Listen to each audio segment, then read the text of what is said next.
The Leap Foundation proudly presents the Meet the Mentor podcast with Dr. Bill Dorfman. Dr. Bill is a TV host, New York Times bestselling author, two-time Guinness World Book record holder, fitness guru, celebrity cosmetic dentist, and philanthropist who founded the Leap Foundation. Here's Dr. Bill. Hey, Dr. Bill here. So we're about to do another exciting Meet the Mentor.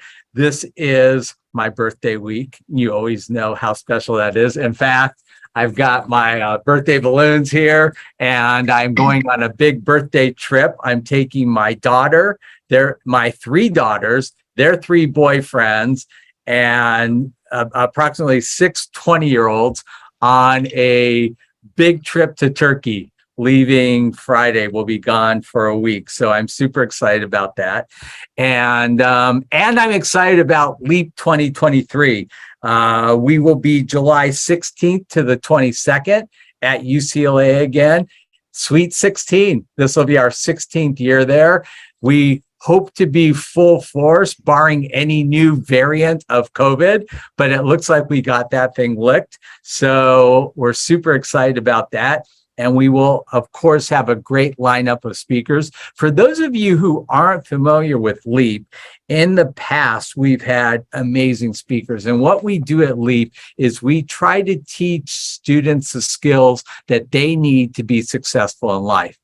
And we've had amazing speakers. This year, we got a special tutorial from Richard Branson. In the past, we've had Mark Wahlberg, Anthony Hopkins, Paula Abdul, Michael Strahan, Hannah Brown from The Bachelor, Kathy Bates, on and on and on and on and on. So please, please, please, if you are a parent to a student 15 to 25, check out Leap at www.leapfoundation.com and sign your kid up. I promise if you send me your kid, we'll send you back a better kid. And now I'd like to introduce to you our mentor for today. This is Jessica Buchanan. She is a speaker author, and I'm going to just read her little bio. On October 25th, 2011, while on a routine mission in Somalia, Jessica was abducted at gunpoint and held for ransom by a group of Somali pirates for 93 days. She was forced to live outdoors in deplorable conditions, starved and terrorized by more than 2 dozen gangsters. 2,000 would be really bad. Jessica's health steadily deteriorated until, by order of President Obama, she was rescued by an elite SEAL team on January 25th, 2012. Jessica's ordeal is detailed in her New York Times bestselling book, Impossible Odds: The Kidnapping of Jessica Buchanan and Her Dynamic Rescue by SEAL Team 6. Jessica has been named one of 150 women who will shake the world by Newsweek, and her story was the most highly viewed 60 Minutes episode to air to date. Jessica is a highly sought after inspirational speaker, and her TEDx Pearl Street talk, Change is Your Proof of Life, has been the foundation for which she travels the world and speaks. Jessica is host of a popular conversational podcast called We Should Talk About That, where she and her co-host attempt to unpack uncomfortable topics that nobody is currently talking about, but definitely should. Jessica, thank you so much for joining us. Thank you so much for having me. So you started off as an English major and left that and never thought that that would be such an integral part of your life and your success. But then you've been able to take a really unfortunate, scary event and kind of help spread the word about that. How did all of that transition? Well, I like to say I took the scenic route of, especially in terms of my professional life. Yeah, I started out as an English major and had many other majors after that, and finally settled on getting a degree in education. I figured I'm from the Midwest originally, and Midwesterners are very practical, and it was seemed like a good decision. I liked kids, I liked school, so it felt like a good marriage of the two. And but what ended up happening is I got a teaching position in Africa, and that sent me off on a whole different trajectory. And I think the thing with me, maybe it's my personality, and even though good Midwestern upbringing, practicalities and whatnot, I've always been really open to new experiences and seeing what's out there. And the world's just an incredible place. And so, working for an NGO and all of that, the beautiful, cool things that I got to see and the people I got to experience was great until it wasn't. And the kidnapping certainly changed the trajectory of my life. And one of the one of the ramifications of that was the loss of my profession. I couldn't go back to teach in Africa. I couldn't go back to doing that. And I ended up having to really rebuild and reinvent myself, especially on a professional level. And then how do you do that when you're like, had your course set and you're in your mid 30s and you never considered doing anything else. And I think trying to figure out how to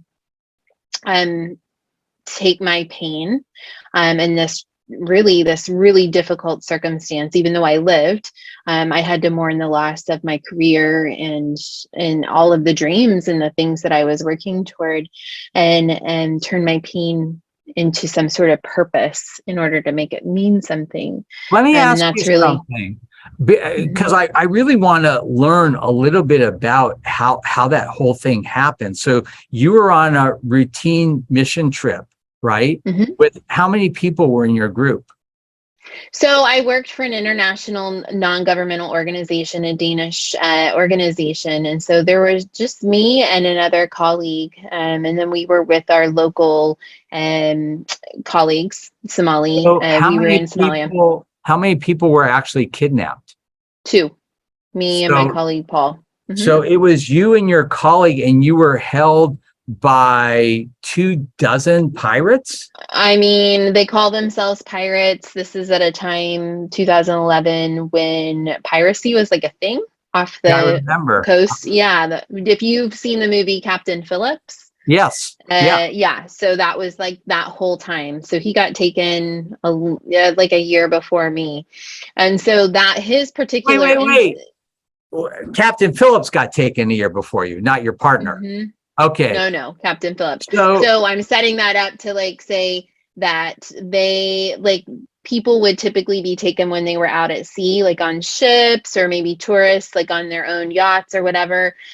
Because of what happened with Captain Phillips and the SEAL teams coming in and rescuing, the pirates started moving on to land and kidnapping people, which is why I got nabbed.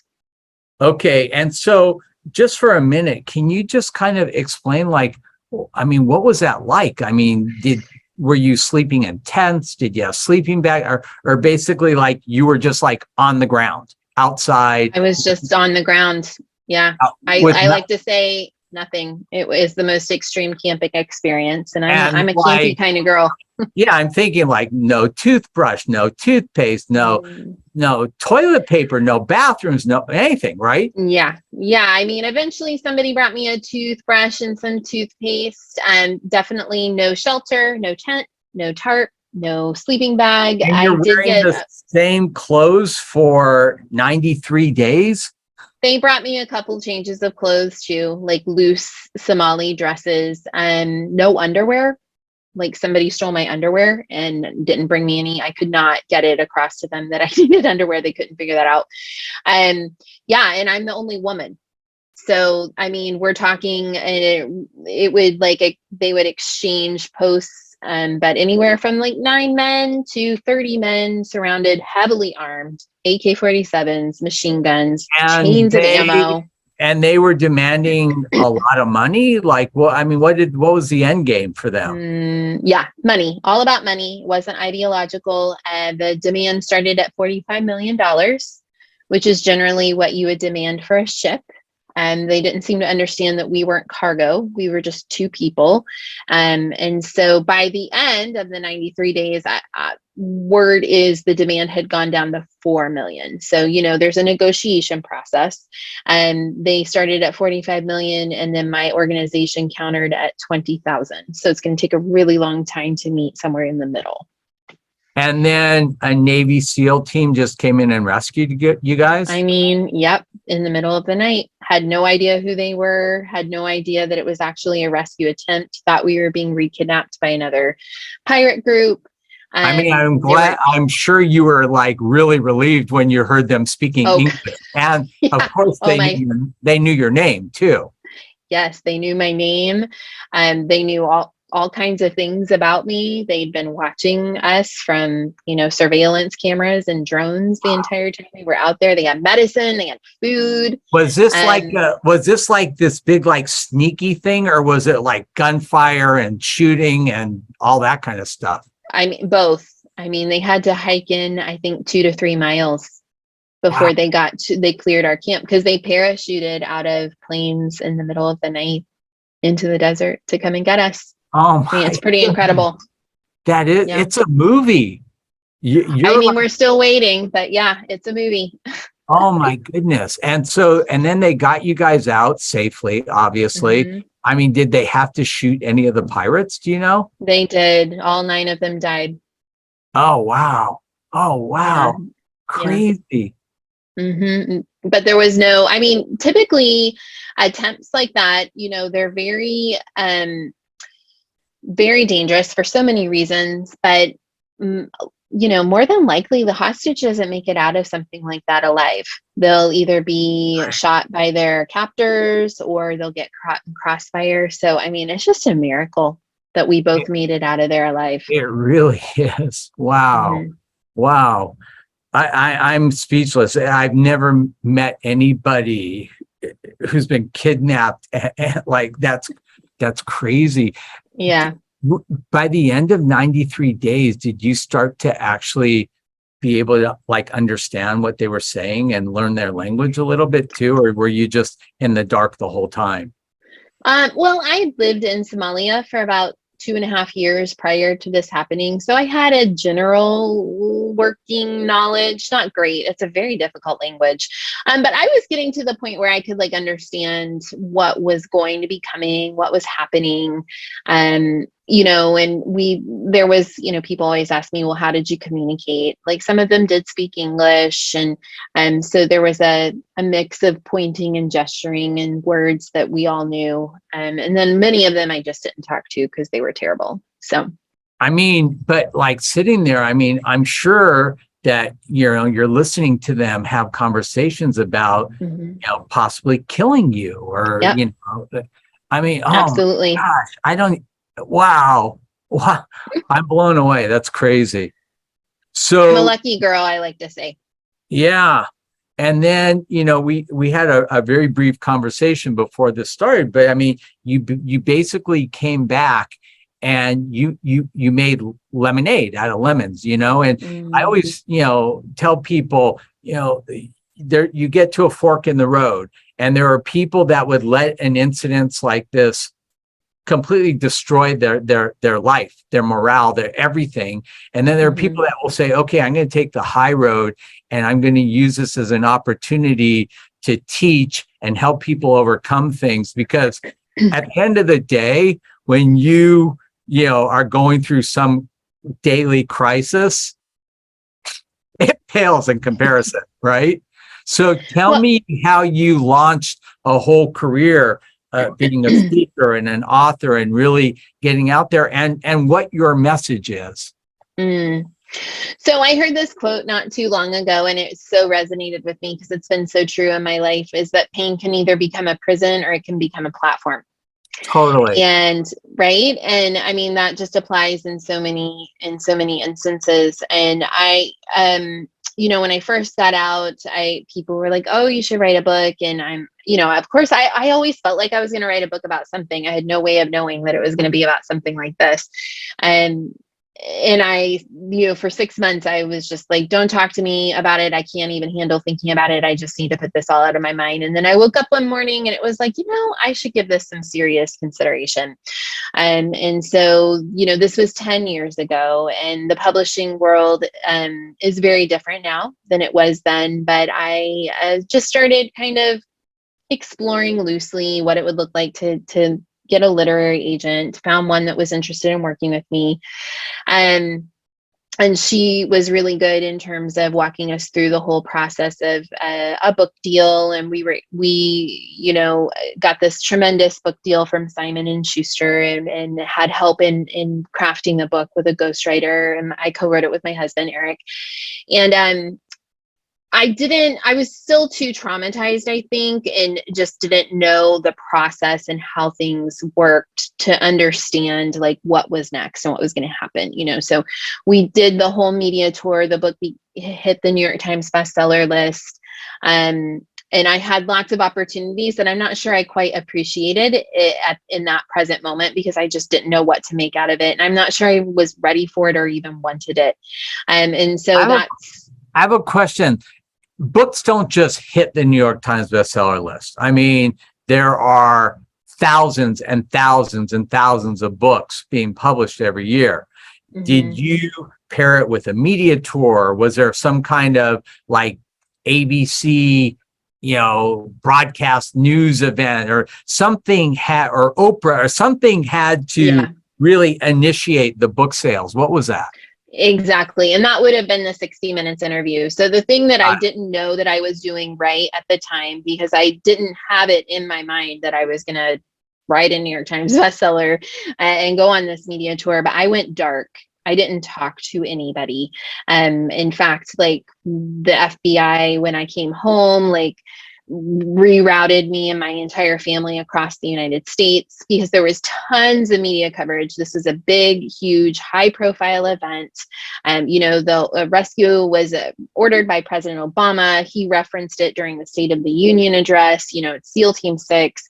I'm a woman. That it just was all of the whole constellation made for. It was a recipe for a huge attention media event. But I didn't want to talk about it to anybody. And so I went basically dark, and I went, I went silent. And so no one knew what happened to me until I resurfaced. And so I had one major interview that we timed with the publication of the book. So that 60 Minutes interview, which is one of their most highly watched interviews, came out, and then the book it sold out.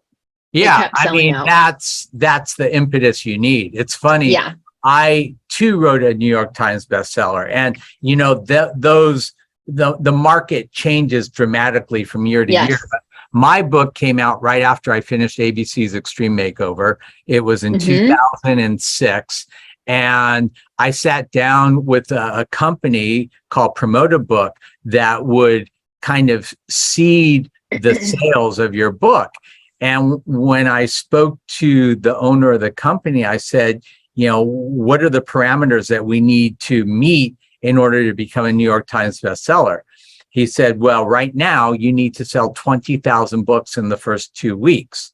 Mm-hmm. Well, I invented Zoom tooth whitening. I have 100,000 dentists buying product from me on a monthly basis. If I got those dentists to buy books or bought them books, would that count? He said, sure. So I said, fine. Yeah. So I bought 20,000 books and gave them out as gifts, and that got me in. And then we sold thousands and thousands more based off of that. So that was my impetus. But that was kind of your springboard. And then after that, you started speaking, right? Yes. And you did a TED Talk.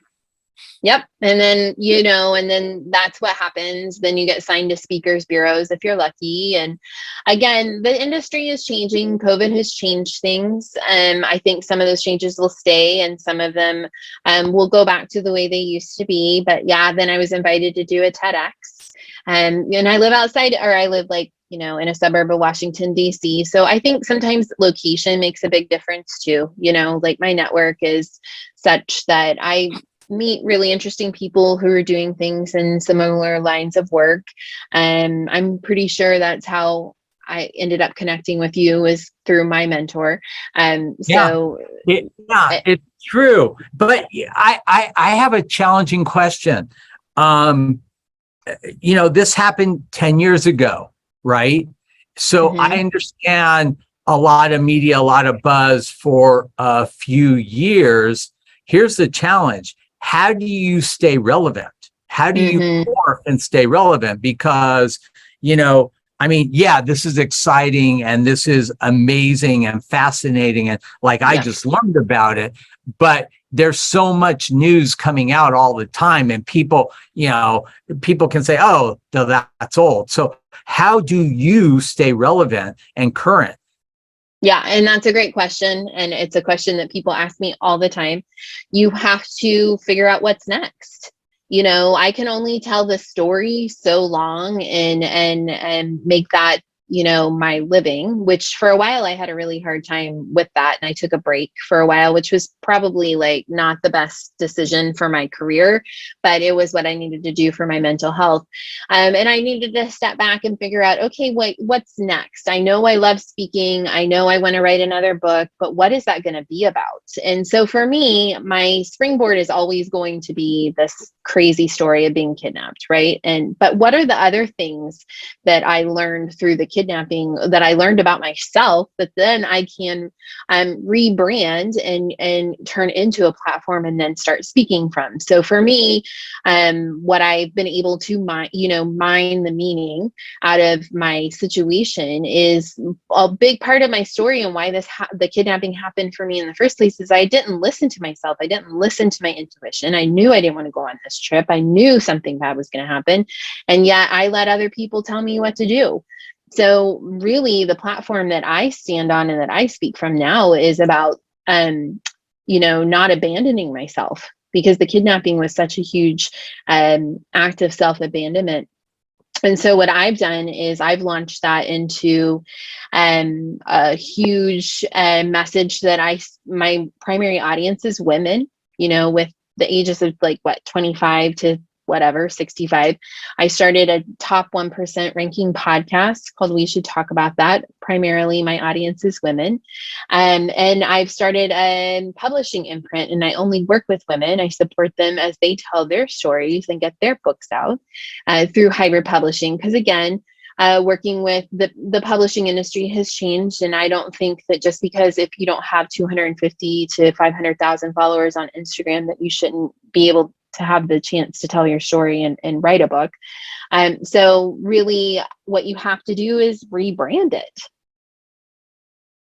Does that make sense? Yeah, totally. Yeah. I mean, and that's the real challenge, right? Right. And that's why there are people out here, they're like me, who have figured out how to do that and then can help. And that's what I help my clients do. That's awesome. So what is next on your agenda for your career? Oh, so many good things. It's taken me a while to get here, but it's really exciting. My next book comes out on my own imprint, Soul Speak Press. It comes out January 2023. It's called Deserts to Mountaintops. It's an anthology. It's 22 women's stories of how they reclaim their voice. And then I have several books coming out on my imprint written by women, stories of empowerment, reclamation, and just really, really good stuff. My podcast is in its 4th season, and I continue to take coaching clients who, again, I solely work with women who want to break into the professional speaking industry.